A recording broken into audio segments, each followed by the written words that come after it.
America shut down కార్యక్రమాన్ని ఎత్తివేయడంతో ప్రపంచవ్యాప్తంగా stock మార్కెట్లో పాజిటివ్గా స్పందిస్తున్నాయి. యూరోపియన్ మార్కెట్లో పాజిటివిటీని కూడా మనం చూడొచ్చు.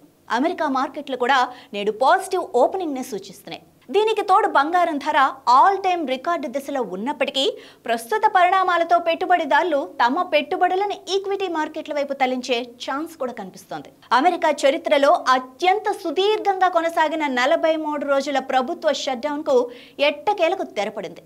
ఫెడరల్ కార్యకలాపాలు నిలిచిపోయి ప్రభుత్వ యంత్రాంగం పూర్తిగా స్తంభించిన తర్వాత తాజాగా అమెరికా కాంగ్రెస్ లో ఇరు సభలు నిధుల బిల్లుకు ఆమోదం తెలపడంతో అధ్యక్షుడు డొనాల్డ్ ట్రంప్ ఆ నిర్ణయంపై సంతకం చేశారు. దీంతో అమెరికా ప్రభుత్వ కార్యకలాపాలు మళ్లీ పునరుద్ధరించాయి. ఈ పరిణామం ప్రపంచవ్యాప్తంగా ఆర్థిక మార్కెట్లో కొత్త ఊపును తెచ్చింది. యూరోపియన్ మార్కెట్లు ఇప్పటికే పాజిటివ్ ట్రెండ్లో ఉన్నాయి. అలాగే అమెరికా స్టాక్ మార్కెట్లు కూడా ఈ రోజు సానుకూల సూచనలతో ప్రారంభమయ్యే అవకాశం ఉందని విశ్లేషకులు అంచనా వేస్తున్నారు. షట్డౌన్ ముగియటంతో పెట్టుబడిదారుల నమ్మకం పెరిగి వారు మళ్లీ ఈక్విటీ మార్కెట్ల వైపు దృష్టి మళ్లించే అవకాశం ఉంది. ఫలితంగా బంగారం ధరల్లో తగ్గుదల కనిపించవచ్చని నిపుణులు చెబుతున్నారు. 43 రోజుల పాటు కొనసాగిన ఈ షట్డౌన్ అమెరికా ఆర్థిక వ్యవస్థను గణనీయంగా కుదిపేసింది. సుమారు 14 లక్షల ప్రభుత్వ ఉద్యోగులు వేతనాలు లేక తీవ్ర ఇబ్బందులు ఎదుర్కొన్నారు. ముఖ్యంగా విమానాశ్రయ భద్రతా సిబ్బంది, ఎయిర్ ట్రాఫిక్ కంట్రోలర్లు, పలు ఫెడరల్ విభాగాల సిబ్బంది ఈ సమయంలో సేవలు నిలిపివేశారు.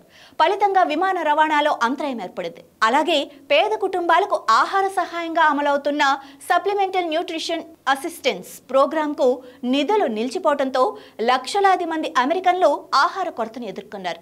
ఈ షట్డౌన్ కు ప్రధాన కారణం బడ్జెట్ బిల్లుపై కాంగ్రెస్ లో ఏర్పడిన తీవ్ర ప్రతిష్టంభనే అని చెప్పాలి. ప్రభుత్వ నిధుల బిల్లును ఆమోదించేందుకు ప్రయత్నించిన రిపబ్లికన్ పార్టీకి డెమోక్రాట్లు వ్యతిరేకించారు. వారు ఆరోగ్య బీమా ప్రీమియాలను తగ్గించేందుకు సంబంధించిన హెల్త్ ఇన్సూరెన్స్ ట్యాక్స్ క్రెడిట్స్ ను పొడిగించాలని డిమాండ్ చేశారు.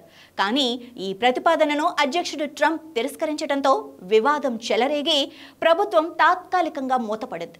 తాజాగా హౌస్ ఆఫ్ రిప్రజెంటేటివ్స్ లో 6 డెమోక్రటిక్ సభ్యులు తమ పార్టీ విధానాలకు విరుద్ధంగా వ్యవహరించి ప్రభుత్వ నిధుల బిల్లుకు మద్దతు తెలిపారు. అదే సమయంలో 2 రిపబ్లికన్ సభ్యులు మాత్రం వ్యతిరేకించారు. చివరికి బిల్లు ఆమోదం పొందడంతో ట్రంప్ ప్రభుత్వ పనులను పునరుద్ధరించారు. ఈ సందర్భంగా ఆయన డెమోక్రాట్లు దేశానికి నష్టం కలిగించారు, కానీ అమెరికా తమ ప్రయోజనాల కోసం ఎప్పుడూ వెనుకడుగు వేయదు అని వ్యాఖ్యానించారు.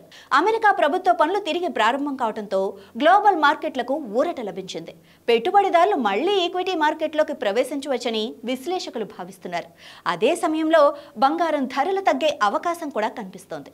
ఈ పరిణామం ప్రపంచ ఆర్థిక వ్యవస్థకు కొంత ఉపశమనం ఇవ్వగలదని నిపుణులు అభిప్రాయం వ్యక్తం చేస్తున్నారు.